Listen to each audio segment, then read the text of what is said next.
ದರುಶನ ತಪ್ಪುಕ ಪ್ರಥಮ ಪಾತಕ, ಸ್ಪರ್ಶನ ತಪ್ಪುಕ ದ್ವಿತೀಯ ಪಾತಕ, ಗುರು ತಪ್ಪುಕ ತೃತೀಯ ಪಾತಕ, ಪರಬಾರಿ ಚತುರ್ಥ ಪಾತಕ, ಮಾಂಸಾಹಾರಿ ಪಂಚಮ ಪಾತಕ. ಈ ಇರುವರ ನಡುವೆ ನಡೆಯಲಿಲ್ಲವಯ್ಯ ರಾಮನಾಥ, ಇದು ಆಟ ಶೀರ್ಷಿಕೆ. ಏನು ಒಂದು ಸುದ್ದಿ ಅಂದ್ರೆ, ಸಮಾಜದೊಳಗೆ ಇವರು ಬರೆದದ್ದು 1000 ವರ್ಷದ ಆಚೆಗೆ. 1000 ವರ್ಷದ ಆಚೆಗೆ ಸಮಾಜದಲ್ಲಿ ಯಾವ್ಯಾವ ಥರದ ಜನರಿದ್ರು, ಅವರು ಮಾಡೋದು ತಪ್ಪೇನೋ, ಹೀಗೆ ಮಾಡಬಾರ್ದು ಅನ್ನುವಂಥದ್ದನ್ನು ಎತ್ತಿ ತೋರಿಸ್ಕೊಟ್ಟಾರ ಅವರು. ಇದನ್ನ ಬಹಳ ಸೂಕ್ಷ್ಮವಾಗಿ ಅವಲೋಕಿಸಿದ್ರೆ ಹಲವಾರು ಸಂಗತಿಗಳು ನಮ್ಗೆ ಗೊತ್ತಾಗ್ತದೆ ಅಂತೇಳಿ. ನಮ್ಮ ದೃಶ್ಯದೊಳಗೆ, ನಮ್ಮ ಸ್ಪರ್ಶದೊಳಗೆ, ನಮ್ಮ ಗುರುವಿನ ಇರುವಂತಹ ಒಂದು ನಿಯತ್ತಿನೊಳಗೆ, ಆಮೇಲೆ ಪರಬಾರಿ ಅಂದ್ರೆ ಎರಡನೆಯ ಹೆಣ್ಣು ಮಕ್ಕಳ ಜೊತೆಗಿರುವಂತ ಒಂದು ಅಕ್ರಮ ಸಂಬಂಧದೊಳಗೆ, ಆಮೇಲೆ ಮಾಂಸಾಹಾರದೊಳಗೆ ಇದನ್ನ ಕಟುವಾಗಿ ಟೀಕಿಸ್ತಾರೆ ನೋಡಿ ತಮ್ಮ ವಚನದ ಮೂಲಕ. ದಯವಿಟ್ಟು ಆ ವಚನವನ್ನು ಆಲಿಸಬೇಕು. ರೈಟ್.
ಈ ಮಗ್ಗ ನೇಯುವ ಕಾಯಕದ ಒಬ್ಬ ಶರಣ ಅಪೂರ್ವವಾದಂಥ ವಚನಗಳನ್ನು ಸೃಷ್ಟಿ ಮಾಡ್ಯಾರ.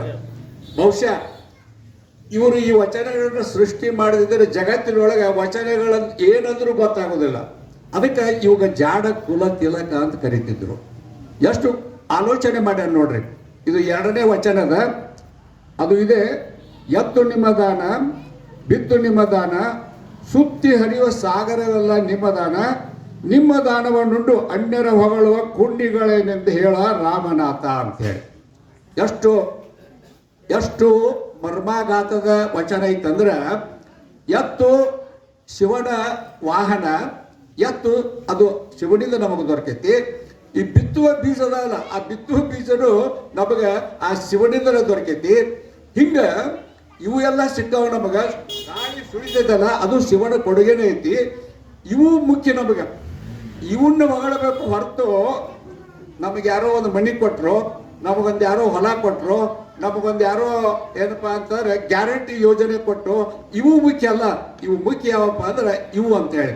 ಅದಕ್ಕೆ ನೋಡ್ರಿ, ದೇವರು 2 ಪ್ರಸಂಗದೊಳಗೆ ನಗತಾನಂತ. 2 ಪ್ರಸಂಗದೊಳಗೆ ದೇವರು ನಗತಾನ. ಒಂದು ಪ್ರಸಂಗ ಯಾವುದು ಅಂದ್ರೆ, ಡಾಕ್ಟರ್ ಹತ್ರ ಒಬ್ಬ ರೋಗಿ ಹೋಗಿರ್ತಾನ. ರೋಗಿ ಹೋದ ಕೂಡಲೇನ ಅವ ಭಾಳ ಸೀರಿಯಸ್ ಆಗಿರ್ತಾನ. ಅವನ್ನ ನಾವು ಉಳಿಸಿದ್ನಂತ ಹೇಳ್ತಾನೆ. ಡಾಕ್ಟರ್ ರೋಗಿಯನ್ನು ಉಳಿಸ್ಯಾನಂದ್ರೆ ದೇವ್ರು ನಗ್ತಾನಂತ ಅವ.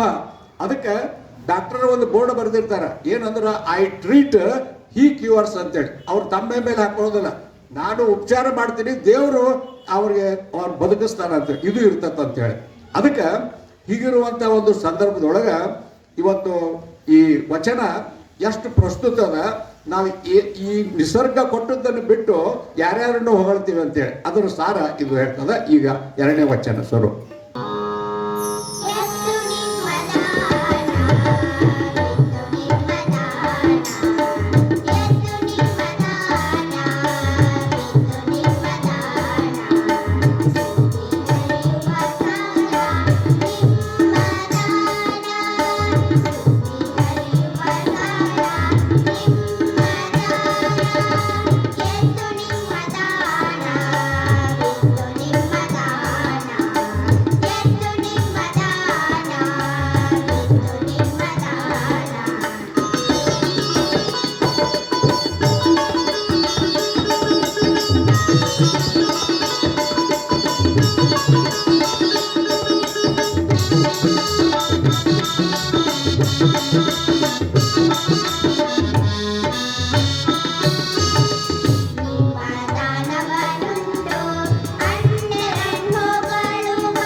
ನಾವು ನಿತ್ಯವೂ ದೇವರಿಗೆ ಹೋಗುವವರನ್ನು ನೋಡ್ತೀವಿ, ಹನಿಗೆ ವಿಭೂತಿ ಹಚ್ಚಿಕೊಳ್ಳುವುದನ್ನು ನೋಡ್ತೀವಿ.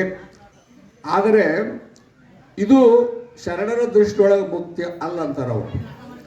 ಏನಿರಬೇಕಂದ್ರೆ ನಿಮಗೆ ಅನುಭಾವಿಗಳ ಜೊತೆಗೆ ಒಡನಾಟ ಇರಬೇಕು. ಅನುಭಾವಿಗಳು ಯಾರದಾರ, ಜ್ಞಾನವುಳ್ಳವರು ಯಾರದಾರ, ಅವ್ರ ಜೊತೆಗೆ ಒಡನಾಟ ಇರಬೇಕು. ಅಂಥವರ ಜೊತೆಗೆ ನೀವು ಒಡನಾಟ ಮಾಡಿದಾಗ ನಿಮಗೆ ನಿಜವಾದ ಭಕ್ತಿ ಆಗ್ತದೆ ಅನ್ನುವಂಥ ಮಾತು ಈ ಒಂದು ವಚನದಲ್ಲಿದೆ. ಅದರ ಸಾರ ಹೀಗಿದೆ: ಅನುಭವವಿಲ್ಲದವನ ಭಕ್ತಿ ತಲೆ ಕೆಳಗಾಗುವುದಯ್ಯ. ಅನುಭವವೇ ಭಕ್ತಿಗೆ ಆಧಾರ, ಅನುಭವವೇ ಭಕ್ತಿಗೆ ನೆಲವಣೆ. ಅನುಭವವುಳ್ಳವರ ಕಂಡರೆ ತೂರ್ಯ ಸಂಭಾಷಣೆಯ ಮಾಡದಿದ್ದರೆ ನರಕದಲ್ಲಿಕ್ಕಯ್ಯ ಏನೋ ರಾಮನಾಥ ಅಂತೇಳಿ ಈ ವಚನ ಈಗ ಮೂರನೇದ್ದು ಜೇಡರ ದಾಸಿಮಯ್ಯಂದು ಇವರು ಪ್ರಸ್ತುತಪಡಿಸ್ತಾ ಇದ್ದಾರೆ.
ಬಹಳಷ್ಟು ಜನರು ಸ್ವಾಮೀಜಿಯವರಿಂದ ಲಿಂಗ ದೀಕ್ಷೆ ತಗೊಂಡಿವಿ ಅಂತ ಹೇಳ್ತಾರೆ.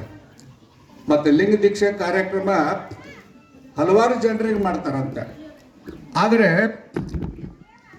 ಈ ಜೇಡರ ದಾಸಿಮಯ್ಯ ಏನು ಹೇಳೋದಂದ್ರೆ, ಈ ಥರದ ಲಿಂಗ ದೀಕ್ಷೆ ಹೆಂಗಾಕತ್ತೆ ಅಂದ್ರೆ, ಒಣಗಿದ ನೆಲದಲ್ಲಿ ತಾವರೆಯನ್ನು ಬಿತ್ತಿದಂತೆ ಅಂತ ಹೇಳ್ತಾರೆ. ಕೆರೆ ಒಣಗಿರ್ತತಿ, ಕೆರೆಯೊಳಗೆ ನೀರಿದ್ದಾಗ ತಾವರೆ ಅಂದರೆ ಕಮಲದ ಹೂವು ಕಾಣಿಸ್ತದೆ ಅಂತ. ಆದರೆ ಅದು ಒಣಗಿದಾಗ ಆ ಕಮಲದ ಹೂವು ಕಾಣೋದಿಲ್ಲ ಅಂತೇಳಿ. ಅದಕ್ಕೆ ನಿಜವಾದಂಥ ಭಕ್ತಿ ಇರಲಾರ್ದೆ, ನಿಜವಾದಂಥ ಶ್ರದ್ಧೆ ಇರಲಾರ್ದೆ ಆತ ಏನಪ್ಪ ಅಂದ್ರೆ ಲಿಂಗ ದೀಕ್ಷೆ ತಗೊಂಡ್ರೆ ಅದು ಹೆಂಗಾಕತ್ತಂದ್ರೆ ಒಣಗಿದ ಕೆರೆಯೊಳಗೆ ತಾವರೆಯನ್ನು ಬಿತ್ತಿದಂತೆ, ನಿರುಪಯುಕ್ತ ಅಂತ. ಎಷ್ಟು ಕಡಾತುಂಡಕವಾಗಿ ಈ ಮಾತನ್ನು ಅವರು ತಮ್ಮ ವಚನದ ಮೂಲಕವಾಗಿ ಅವರು ವ್ಯಕ್ತಪಡಿಸ್ಯಾರ. ಅದರ ಸಾರ ಹಿಂಗಿದೆ: ಗುರುಲಿಂಗ ಒಂದೆಂಬರು ಗುರುಲಿಂಗ ಒಂದಾದ ಟಾವ ತಿಳಿದು ನೋಡಯ್ಯ. ಗುರು ಕಾರುಣ್ಯವಾದ ಬಳಿಕ ಅಂಗದ ಮೇಲೆ ಲಿಂಗವಿರಬೇಕು. ಲಿಂಗವಿಲ್ಲದ ಗುರು ಕಾರುಣ್ಯ ಬತ್ತಿದ ಕೆರೆಯಲ್ಲಿ ತಾವರೆಯ ಬಿತ್ತಿದಂತೆ ಕಾಣ ರಾಮನಾಥ ಅಂತೇಳಿ ಅವರ ಒಂದೊಂದು ವಚನದೊಳಗೆ ಒಂದೊಂದು ಗಾದೆ ಮಾತಿವೆ. ಆ ಗಾದೆ ಮಾತನ್ನು ನಾವು ಇವತ್ತಿಗೂ ಸಹಿತ ಬಳಸ್ತೀವಿ ಅಂತೇಳಿ. ಅದಕ್ಕೆ ಇಂತಹ ಮಾತುಗಳು ಇವತ್ತು ಈ ನೋಡ್ರಿ, ಒಬ್ಬ ನೇಕಾರ ಸಂಕುಲದ ಒಬ್ಬ ವ್ಯಕ್ತಿ ಎಂಥ ರೀತಿಯ ಸಾಹಿತ್ಯವನ್ನು ಸೃಜನೆ ಮಾಡಿದ್ದಾನೆ, ಲೋಕಕ್ಕೆ ಬೆಳಕಾಗಿದ್ದಾನೆ. 1000 ವರ್ಷ ಆಚೆಗೆ ಇದ್ದರೂ ಸಹಿತ ಇವತ್ತು ನಾವು ಅವ್ರನ್ನ ಈ ಲೋಕದೊಳಗೆ ಸ್ಮರಿಸ್ತಾ ಇದ್ದೀವಿ. ನಿಜವಾಗಿಯೂ ಆತ ಬಸವಣ್ಣ ಹೇಳ್ತಾನೆ ಏನಪ್ಪ ಅಂದ್ರೆ, ಈ ಆದ್ಯರ ವಚನ ಪರುಷ ಕಣ್ಣಯ್ಯ ಅಂಥೇಳಿ. ಪರುಷ ಅಂದ್ರೆ ಅದು ಒಂದು ನಮ್ಮನೆ ಬಂಗಾರ ಇದ್ದಂಗೆ, ಸ್ಪರ್ಶ ಮಣಿ ಇದ್ದಂಗೆ, ಇಷ್ಟು ಮಹತ್ವದ್ದು ಅಂತೇಳಿ. ಈಗ ದಯವಿಟ್ಟು ತಾವು ಆ ವಚನವನ್ನು ಆಲಿಸಬೇಕು ಅಂತೇಳಿ. ಗುರುಲಿಂಗ ಒಂದೇ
ಶರಣ ಬಂಧುಗಳೇ,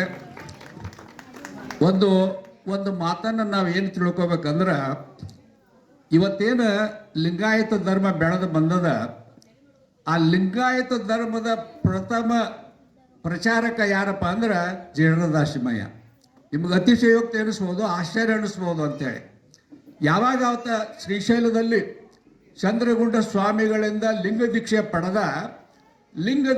ಪಡೆದು ಆತ ತನ್ನ ಊರಿಗೆ ಬರುವಂಥ ಸಂದರ್ಭದೊಳಗೆ ಕಾಡು ಜನರಿಗೆ ಲಿಂಗ ದೀಕ್ಷೆ ಕೊಡ್ತಾನ. ಆಮೇಲೆ ಗಾಣಿಗೆ ಸಮಾಜದ ಜನರಿಗೆ ಲಿಂಗ ದೀಕ್ಷೆ ಕೊಡ್ತಾನ. ಪಟ್ಟಣ ಕೆರೆಯೊಳಗೆ ಜೈನರಿಗೆ ಲಿಂಗ ದೀಕ್ಷೆ ಕೊಡ್ತಾನ. ಆತನ ಕಾರಣದಿಂದ ಜೈನ ಬಸದಿಗಳೆಲ್ಲ ಧ್ವಂಸವಾಗಿ ಶಿವಾಲಯಗಳು ಉತ್ಪನ್ನ ಆಗ್ತಾವೋ ಏನ್ರಿ. ಹೀಗೆ ಧರ್ಮ ಪ್ರಸಾರ ಮಾಡಿದಂಥ ಪ್ರಥಮ ವ್ಯಕ್ತಿ ಶರಣ ಯಾರಪ್ಪ ಅಂದ್ರೆ ಈ ಲೋಕದೊಳಗೆ ಜೇಡರದಾಸಿಮಯ್ಯ ಅಂತೇಳಿ. ಅವನಿಂದಾಗಿ ಪಟ್ಟಲಕೆರೆ ಈ ಲಿಂಗಾಯತ ಧರ್ಮದ ಒಂದು ಪ್ರಥಮ ಕೇಂದ್ರ ಆಯಿತು ಅಂತೇಳಿ. ಅವನಿಂದಾಗಿ ಮುದುನೂರು ಏನದ ಅದು ಏನಪ್ಪ ಅಂದ್ರೆ ಈ ಲಿಂಗಾಯತ ಧರ್ಮದ ಪ್ರಥಮ ಕೇಂದ್ರವಾಯಿತು. ಅವನಿಂದ ಮುಂದೆ ಬೆಳೆದು ಮಂಗಳವೇಡಿ ಸಹಿತ ಅದು ಈ ಲಿಂಗಾಯತ ಧರ್ಮದ ಒಂದು ಪ್ರಸಾರ ಕೇಂದ್ರ ಆಯಿತು. ಈ ರೀತಿ ಲಿಂಗಾಯತ ಧರ್ಮವನ್ನು ಪ್ರಚುರಗೊಳಿಸಿದ ಶ್ರೇಯಸ್ಸು ಯಾರಿಗೆ ಸಿಗುತ್ತಂದ್ರೆ ಜೇಡರದಾಸಿಮಯ್ಯಗೆ ಅಂತೇಳಿ. ಈಗ ಒಂದು ವಚನ ಭಾಳ ಮನೋಜ್ಞವಾಗಿದೆ ನೋಡಿ. ಎಷ್ಟು ಸರಳವಾದ ವಿಚಾರಗಳನ್ನು ತಗೊಂಡು ವಚನ ಸೃಷ್ಟಿ ಮಾಡ್ಯಾರ ನೋಡ್ರಿ. ತಾಯಿಯ ಗರ್ಭದೊಳಗೆ ಮಗು ಇರ್ತೈತಿ, ಮಗುವಿನ ಮುಖವನ್ನು ತಾಯಿ ನೋಡಿದಲ್ಲ, ತಾಯಿಯ ಮುಖವನ್ನು ಮಗು ನೋಡೋದಿಲ್ಲ. ಇದು ನಮಗೆಲ್ಲ ಗೊತ್ತ ವಿಷಯ.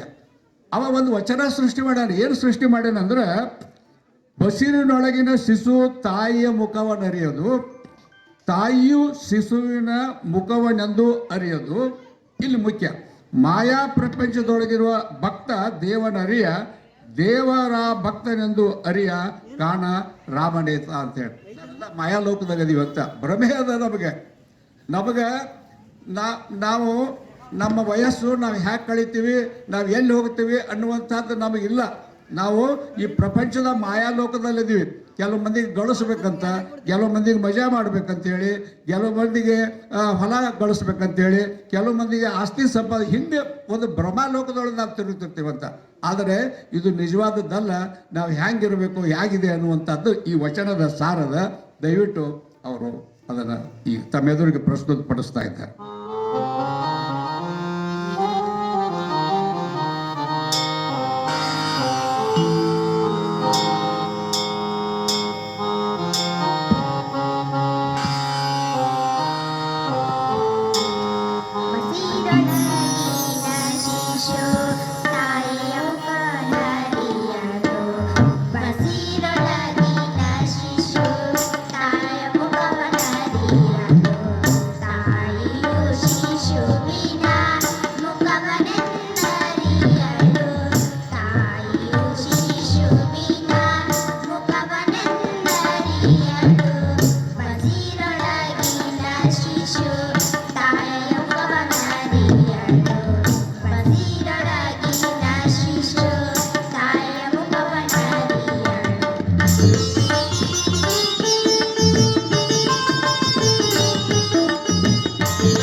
ಅಂದ್ರೆ ಏನೂ ಹಾಕಿದ್ದಿಲ್ಲ, ಏನಪ್ಪ ನೀನು ಎರಡು ಕಾಲು ಹೋದು ಹಿಂಗೆ ಹೇಳುವರು.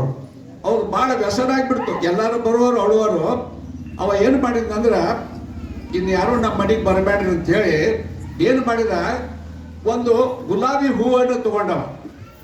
ಗುಲಾಬಿ ಹೂವನ್ನು ತಗೊಂಡು ಜಗತ್ತಿನೊಳಗೆ ಗುಲಾಬಿ ಹೂವಿನ ಎಷ್ಟು ಜಾತಿ ಅದಾವ ಅನ್ನೋದನ್ನ ಸಂಶೋಧನೆ ಮಾಡಕತ್ತಿದ್ದವ. 8 ವರ್ಷ ಆದ್ಮೇಲೆ ಜಗತ್ತಿನೊಳಗೆ ಗುಲಾಬಿ ಹೂವಿನ ಬಗ್ಗೆ ಹೆಚ್ಚಿನ ಅಧ್ಯಯನ ಮಾಡಿದಂಥ ವ್ಯಕ್ತಿ ಯಾರಿದ್ರು ಅಂದ್ರೆ, ಆ ಕಾಲು ಕಳ್ಕೊಂಡಂತ ಆರ್ಮಿಯಿಂದ ಬಂದಂತ ಒಬ್ಬ ವ್ಯಕ್ತಿ ಅಂತ ಹೇಳಿ. ನೋಡ್ರಿ, ಇದು ಇರಬೇಕಾದಂತ ಒಂದು ಗುಣ ಅಂತೇಳಿ. ಅದಕ್ಕೆ ದಾಸಿಮಯ್ಯ ಇಲ್ಲಿ ಅದನ್ನೇ ಹೇಳ್ತಾನವ. ಏನಂದ್ರೆ ಜ್ಞಾನ ಅವನಲ್ಲಿ ಹುಟ್ಟಬೇಕದು, ಯಾರಿಂದ ಹೇಳೋದು ಅಲ್ಲದು. ಮನೆಯೊಳಗೆ ಮಕ್ಕಳಿಗೆ ತಾಯಿ ತಂದೆ ಸಾಲಿ ಕಲಿ ಸಾಲಿ ಹೋಗು ಪಾಸ್ ಆಗೋದು ಅಂತಾರೆ ಕರೆ, ಆದ್ರೆ ಅವನಲ್ಲಿ ಹುಟ್ಟಲಾರ್ದ ಇದು ಸಾಧ್ಯ ಇಲ್ಲ ಅನ್ನುವಂಥ ಮಾತು ಎಷ್ಟು ವಾಸ್ತವಿಕವಾಗಿದೆ. ಇದು ಒಂದು ಮಾತಿದೆ ಅಲ್ಲಿ, ತನ್ನೊಳಗನ ಅರಿವು ತನ್ನಲ್ಲಿ ತೋರಿದಲ್ಲದೆ ಅಣ್ಣರಲ್ಲಿ ತೋರಬಲ್ಲದೆ ಅಂತೆ. ನನಗರಿವಾಗ್ತದೆ, ಅದಕ್ಕೆ ನಮ್ಮ ಒಂದು ವಿಶ್ವವಿದ್ಯಾಲಯದ ಎಂಬ್ಲಮ್ದೊಳಗೆ ಐತಿ ಅರಿವೇ ಗುರು ಅಂತೇಳಿ, ಅರಿವೇ ಗುರು ಅಂತ, ನನ್ನ ಅರಿವು ನನಗಾಗಬೇಕು ಅಂತೇಳಿ. ತನ್ನಲ್ಲಿ ತಾನೇ ಇದ್ದಂತೆ ಇದ್ದಿತ್ತು, ತನ್ನ ತಾನೇ ಪಕ್ವಕ್ಕೆ ಬಂದು ತನ್ನಲ್ಲಿ ಹುಟ್ಟಿದ ನೆನಹಿನ ಭಿನ್ನಾನವನ್ನು, ಭಿನ್ನಾನ ಅಂದ್ರೆ ಜ್ಞಾನ, ಆ ಜ್ಞಾನವನ್ನು ಏನೆಂಬೆನೆಯ ರಾಮನಾಥ ಬಹಳ ಒಂದು ಸೋಜಿಗೆ ಎನಿಸುವಂಥ ವಚನ ಇದು ರಚನೆ ಆಗಿದೆ. ಈಗ ಆ ತಂಡದ ಸದಸ್ಯರು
ನಮ್ಮ ಶ್ರೀಮತಿ ಬಾವಿಯವರು ಒಂದು ವಚನವನ್ನ ಹಾಡ್ತೀನಿ ಅಂತೇಳಿ ಎಕ್ಸ್ಪ್ರೆಷನ್ ವ್ಯಕ್ತಪಡಿಸಿದ್ರು. ಅವ್ರು ದಯವಿಟ್ಟು ಬರಬೇಕು. ಅವ್ರು ಜೇಡರ್ ದಾಸಿ ಇರ್ತದ, ಅದಕ್ಕೆ ಒಂದು ಇದು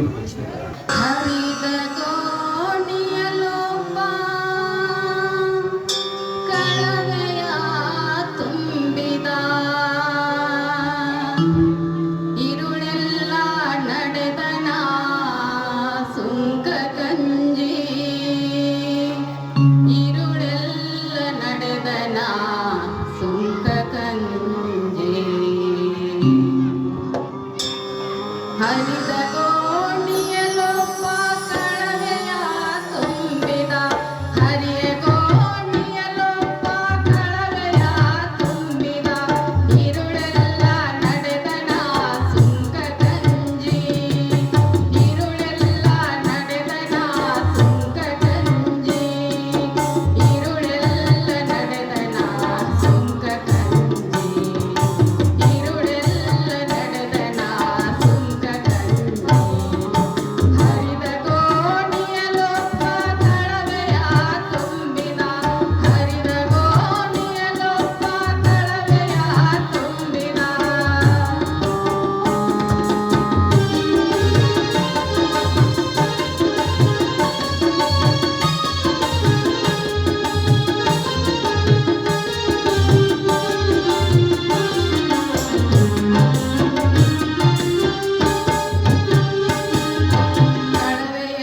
ಸರ. ಕಳ್ಳನೊಬ್ಬ ರಾತ್ರಿ ಕಳುವು ಮಾಡಕ್ ಹೋಗಿರ್ತಾನ.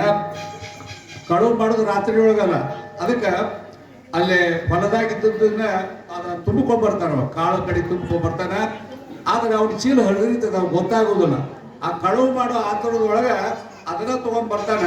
ಅವ ಬೆಳಕಾಗಿ ಮಡಿಗೆ ಬರೋಳಗ ಅದು ಚೀಲ ಖಾಲಿ ಆಗಿತ್ತು, ಅಲ್ಲೇ ಬಿದ್ದು ಹೋಗಿತ್ತು ಅಂತೇಳಿ. ಅದಕ್ಕೆ ಅಳಿ ಮಾಡೋದವನ ಭಕ್ತಿ, ಅಳಿ ಮಾಡೋದನ್ನ ಭಕ್ತಿ ಅಂದ್ರೆ ಭಕ್ತಿಯ ಬಗ್ಗೆ ಡೋಂಗಿತನ ಮಾಡುವವರು ಹಿಂಗಿರ್ತತಿ, ಅದು ನಿರೂಪಿತ ಅನ್ನುವಂಥ ಮಾತನ್ನು ಹೇಳಿದಾರ.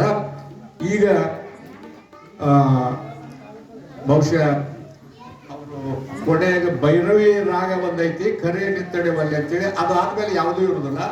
ಅದಕ್ಕಿಂತ ಪೂರ್ವದೊಳಗೆ ಭೀಮ್ ಸಿಂಗ್ ರಾಠೋಡ್ ಅವರು ತಮ್ಮ ಗಾಯನವನ್ನು ಪ್ರಸ್ತುತಪಡಿಸ್ಬೇಕಂತೇಳಿ ನಾನು ಕೇಳ್ಕೊಳ್ತಾ ಇದ್ದೇನೆ.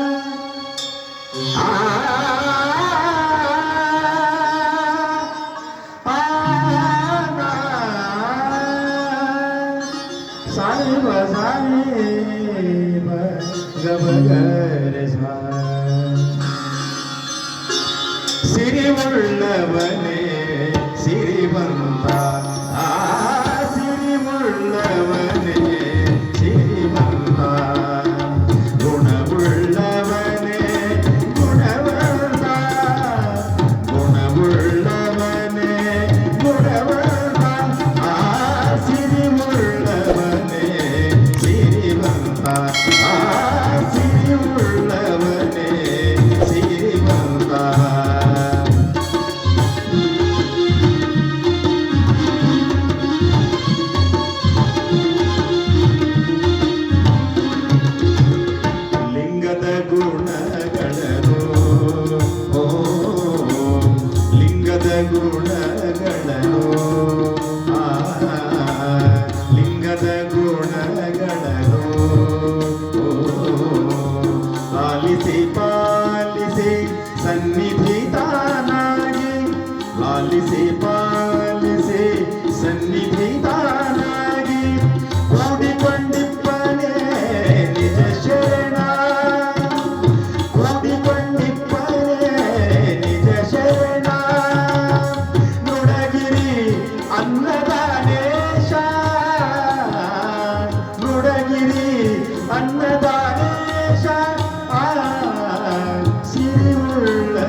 ಆಗಿರ್ತದೋ. ಈಗ ನಮ್ಮ ಶಂಕರ್ ಅವರಿಗೆ ಇದು ಲಾಸ್ಟ್ ಒಂದು ಭೈರವಿ ಐತಿ. ಅದಕ್ಕಿಂತ ಪೂರ್ವದೊಳಗೆ ತಮಗೆ ಅವ್ರಿಗೆ ಮನಸ್ಸಿಗೆ ಬಂದ ಅವರಿಗೆ ಸುಖ ಕೊಡುವಂತ ಯಾವ್ದಾದ್ರು ಒಂದು ಹಾಡಿದ್ರೆ ಇದನ್ನ ನುಡಿಸ್ಬೇಕು. ಲಾಸ್ಟಿಗೆ ಭೈರವಿ ಹಾಡು ಹೇಳ್ಬಿಟ್ಟು ನನ್ನ ಆರಾಧ್ಯ ದೇವರಾದಂಥ ಗುರುಪುಟ್ಟರಾಜ ಹಾಗೂ ಪಂಚಾಕ್ಷರಿ ಗುರುಗಳ ಚರಣವಂದನೆಗಳಿಗೆ ನಮಿಸುತ್ತ, ಒಂದು ಗುರುವೇ ಅಂದರೆ ನಮಗೆ ಬಹಳ ಪ್ರಯಾಣ. ಹಾಗಾಗಿ ಈಗ ಗುರುವಿನ ಮೇಲಿನ ಒಂದು ಹಾಡನ್ನು ಹಾಡಲು ಬಯಸುತ್ತೇನೆ.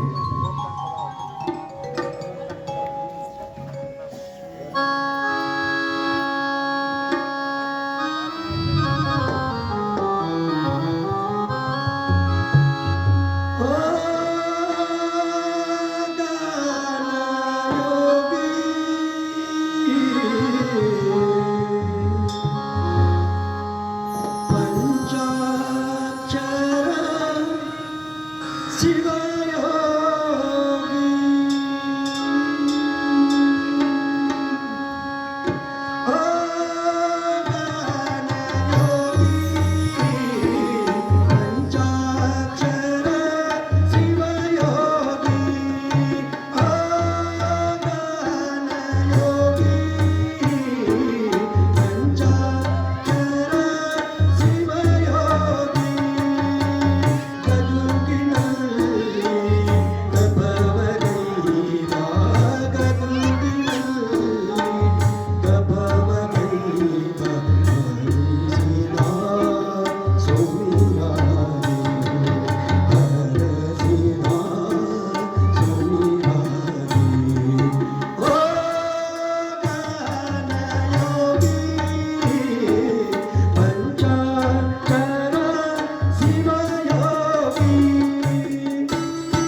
ಇವರು ಈಗ ಆರ್ಮಿ ಒಳಗೆ ಭಾರತೀಯ ಸೇನೆ ಆರ್ಮಿ ವಿಭಾಗದೊಳಗೆ ಅವರು ಕೆಲಸ ಮಾಡ್ತಾ ಇದ್ದಾರೆ. ದೆಹಲಿ ಒಳಗೆ ಅದಾರ. ದೆಹಲಿ ಒಳಗೆ ಗುಡದವರು ಭಾಳ ಸಂತೋಷದ ವಿಷಯ. ಅವರು ನಿನ್ನೆ ಬಂದಿದ್ರು. ಈ ಹವ್ಯಾಸ ಬೆಳೆಸ್ಕೊಂಡವರು. ಆ ಇನ್ಸ್ಟ್ರೂಮೆಂಟ್ 40,000 ರೂಪಾಯಿ ಅದರ. ಆ ಇನ್ಸ್ಟ್ರೂಮೆಂಟ್ ಅನ್ನು ಖರೀದಿ ಮಾಡಿ ಅವರು ಅದನ್ನ ಇವತ್ತು ಪಾರಂಗತರಾಗಿದ್ದಾರೆ. ಇದು ಒಂದು ವಿಷಯ ಆಯ್ತು.